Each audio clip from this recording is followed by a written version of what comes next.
Таңерте башталган бул курмандык чалуу жөрөлгөсүндө биринчи иретте дүйнөнү каптаган вирус тартынан ар бир үй-бүлөнү, адам баласын сактоону жана мындан кийин оору сыркоодон оолак болсун деп тилектери менен Куран окулду. Оор күндөрдү башынан өткөргөн мамлекеттин тынчтыгы, бейпил жашоосу үчүн ниеттер айтылды. أعوذ بالله من الشيطان الرجيم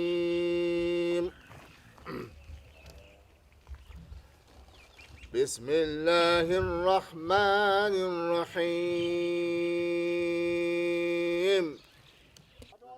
Курман айт майрамына карата Примов фонду тарабынан 100 кой жана 7 төө союлду. Чалынган курмандык алгачкы ирет Ош шаарындагы аз камсыз болгон үй-бүлөлөргө берилет. Ал үчүн атайын тизме даярдалган. Мындан сырткары шаардагы карылар үйү, балдар үйүнө жардам иретинде эт таратылат.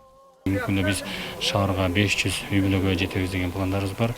Бул шаар менен чектелип калбастан Алай районуна жөнөп жатабыз. Курмандык чалуу тарыхы байыркы доордон башталып, кыргыз элинин тарыхына да байланган дейт диний алымдар. Курмандык чалуу жөрөлгөсү, түлөө өткөрүш салттары адам баласынын жашоосу менен тыгыз байланышта болгон. Бул күнү курмандык чалынып, аны муктаждар менен бөлүшүп, апаат жамандыктан алыс болуу үчүн тилектер айтылат.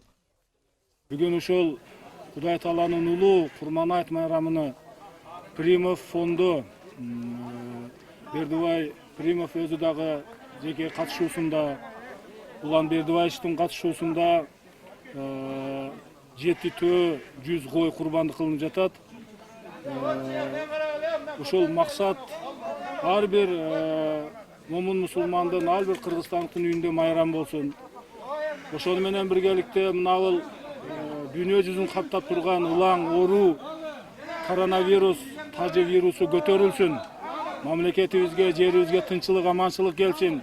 Курман айт майрамынын маңызы исламда Зулхиджа айынын биринчи 10 күндүгү өзгөчө күндөр болуп саналат. Ислам дининде бул күндөрдүн баалуулугу жана өзгөчөлүктөрү айтылат. Анда бул күнү намаз окулуп, курмандыкка мал союлат. Эгерде мүмкүнчүлүгү бар адам курмандыкка союш союп элге таратса, сооп болору белгиленген.